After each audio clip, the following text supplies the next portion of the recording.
What's going on, guys? Welcome along to another video. I'm over here, and today I'm going to be looking at some 3 must-have accessories I personally feel for the DJI Osmo Action 4/5. Now, this will work whether you're motovlogging, travel vlogging, whatever your channel's about.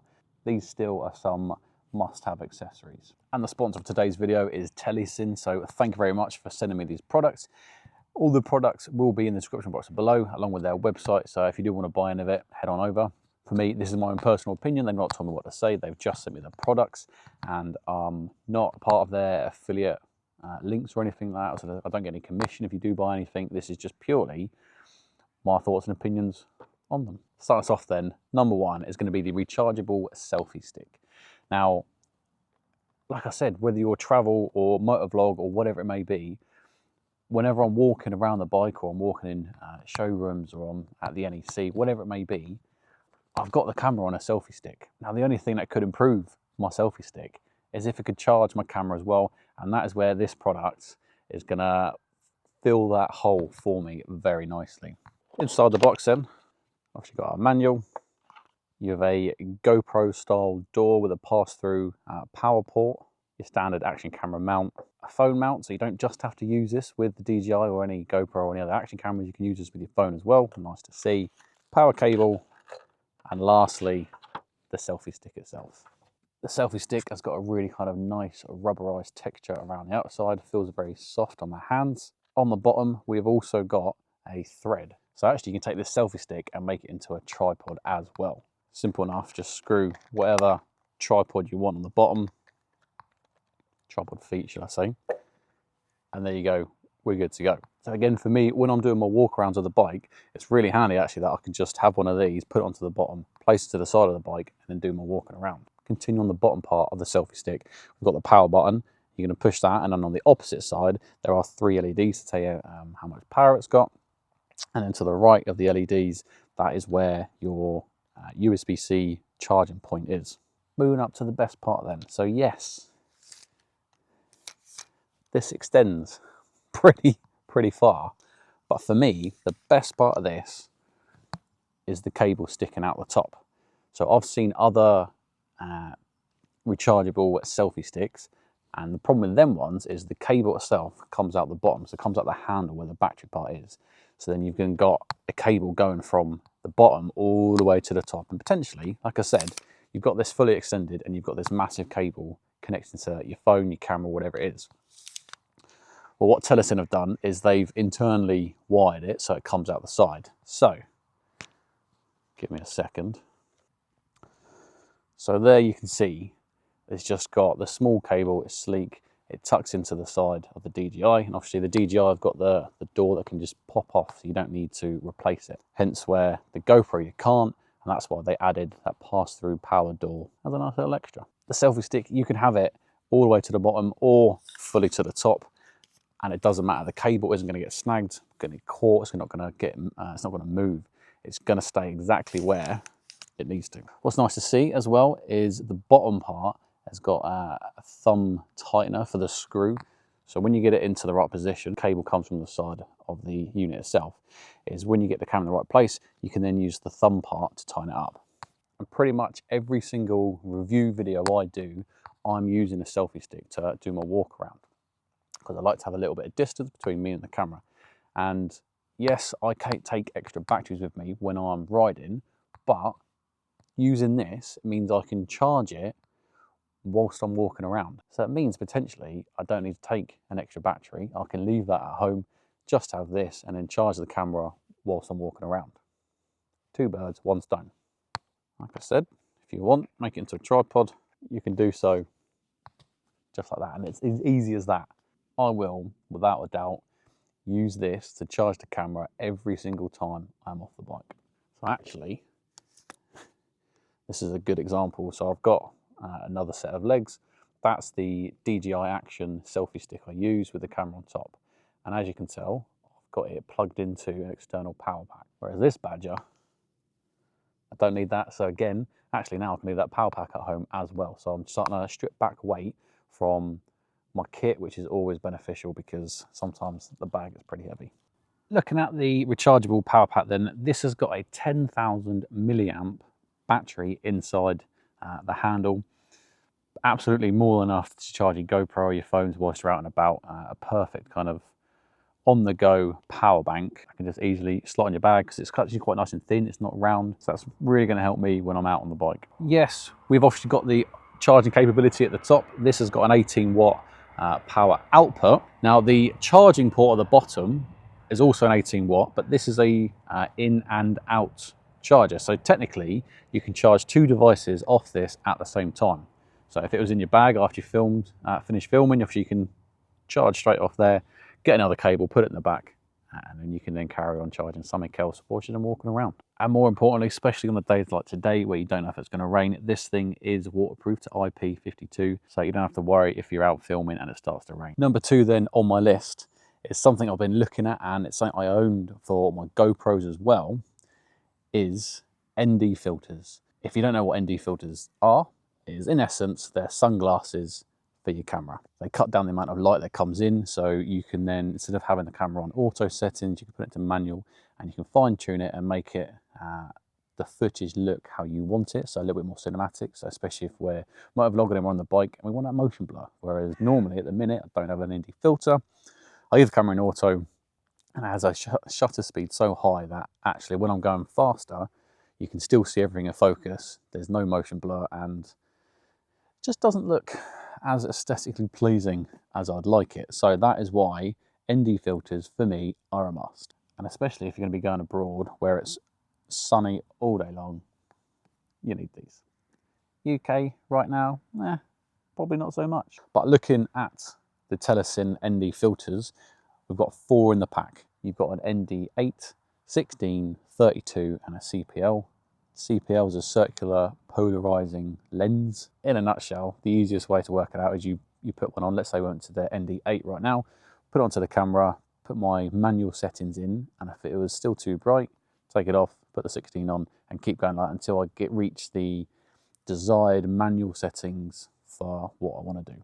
The ND filters are going to set you back around £43. Now, if you've ever bought any ND filters, they're not cheap. So £43 is actually a pretty decent price. I've paid upward of £100 for my camera one. Now I know I said for the DJI Osmo Action 4 and 5, but they also fit the 3. So it's really nice if you do have multiple different cameras and you've been obviously upgrading your cameras, the accessories still work throughout. Nice little added feature.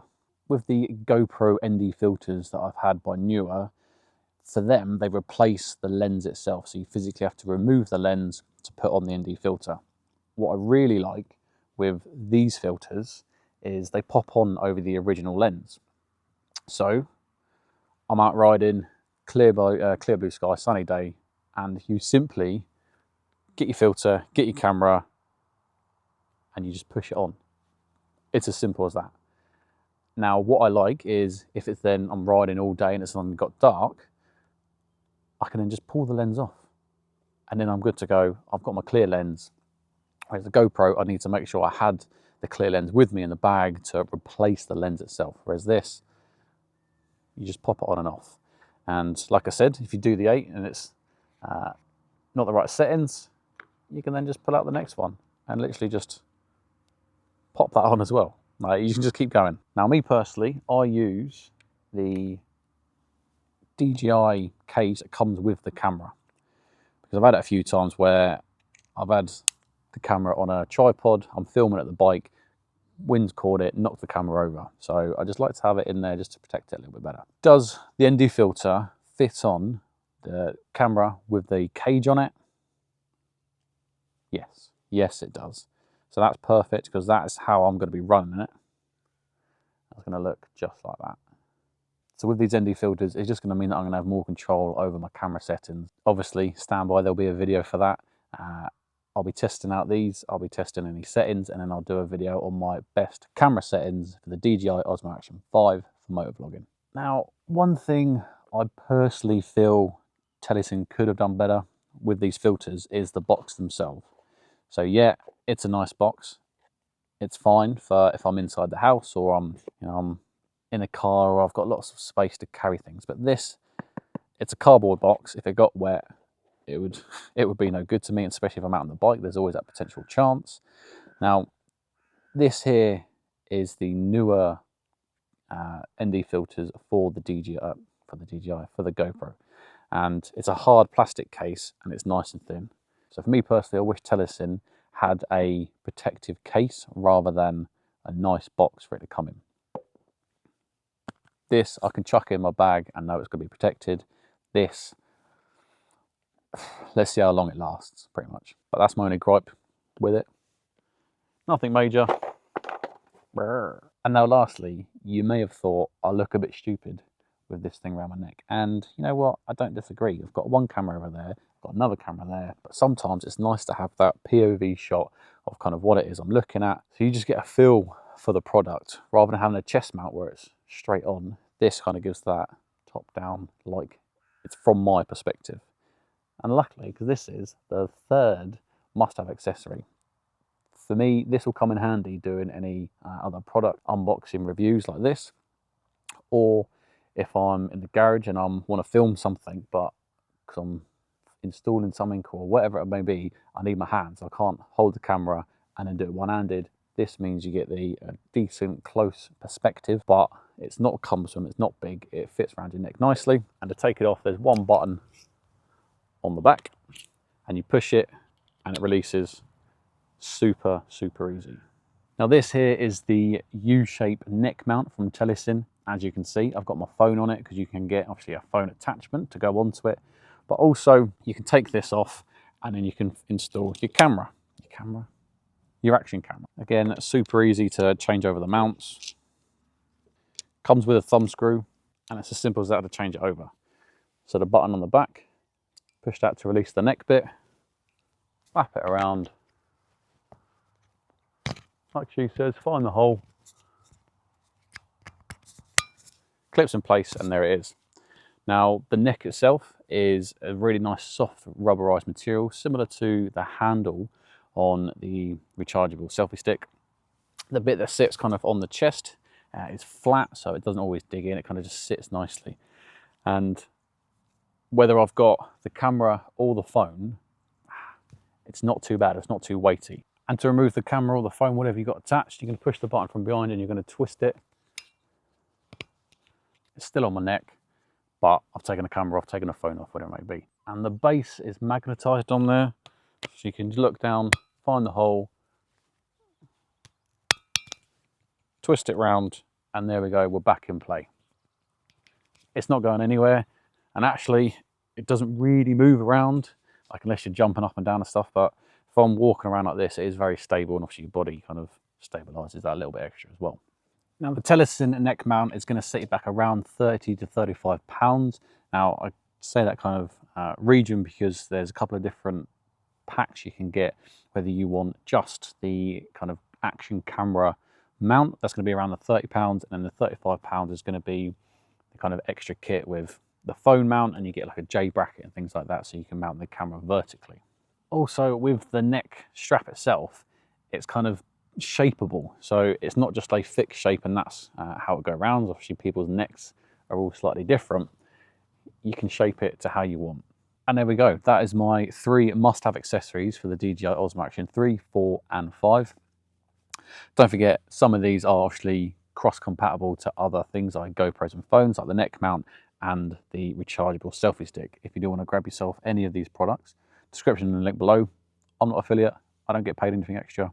If you are a regular on the channel, you will be seeing me use A, all of these products, but B, you will be seeing, like I said, future videos on the ND filters themselves. Well guys, nothing else to say, but thank you very much for watching. If you liked it, give it a thumbs up, more importantly, subscribe to the channel, and there's nothing else to say until the next one. Ride safe.